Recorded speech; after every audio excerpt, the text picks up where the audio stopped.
السلام علیکم دوستو، آج ہم آپ کو بتائیں گے اللہ کے لیے مشقت برداشت کرنا چوتھا حصہ۔ کسی نے عامر بن عبداللہ رحمۃ اللہ علیہ سے پوچھا کہ تم شب بیداری اور دوپہر کی پیاس پر کیسے صبر کرتے ہو؟ انہوں نے فرمایا کہ وہ صرف اس طرح ہے کہ دن کے کھانے کو رات پر ڈال دیا اور رات کے سونے کو دن کے حوالہ کر دیا۔ یہ کچھ بڑی بات نہیں، اور یہ فرمایا کرتے کہ میں نے جنت کی مثل اور چیز نہیں دیکھی جس کا طالب سو گیا، اور نہ دوزخ کے مثل جس سے گریز کرنے والا سوتا ہے۔ اور جب رات آئی تو کہتے کہ آنکھ کی حرارت میں خواب کھو دیا، پھر صبح تک نہ سوتے۔ جب دن ہوتا تو کہتے کہ حرارت آتش نے نیند دور کر دی، اور شام تک نہ سوتے۔ اور جب پھر رات ہوتی تو کہتے جو ڈرتا ہے وہ شام ہی سے چل دیتا ہے، اور صبح کے وقت لوگوں کو رات کو چلنا اچھا معلوم ہوتا ہے۔ بعض اکابر نے فرمایا کہ میں عامر بن قیس رحمۃ اللہ علیہ کے ساتھ 4 مہینے رہا، میں نے ان کو کبھی نہ دیکھا کہ رات کو یا دن کو سوئے ہو۔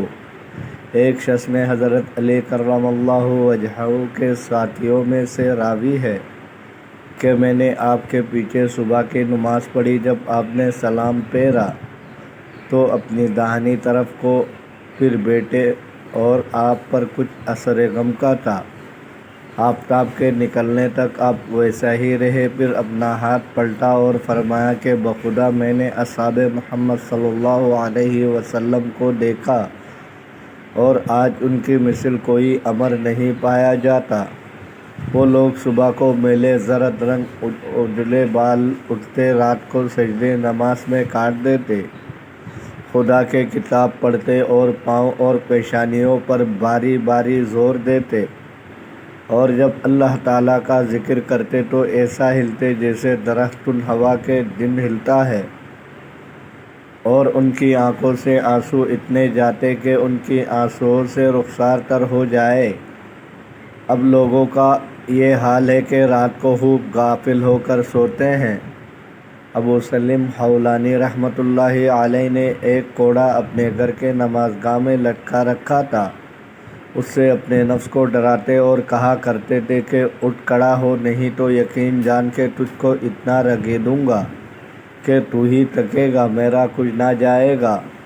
پھر جب ان پر سستی آتی تو کوڑا لے کر اپنے پنڈلیوں پر مارتے اور کہتے کہ میرے سوارے کی نسبت تو ہی زیادہ تر سزادار مارنے کا حق ہے۔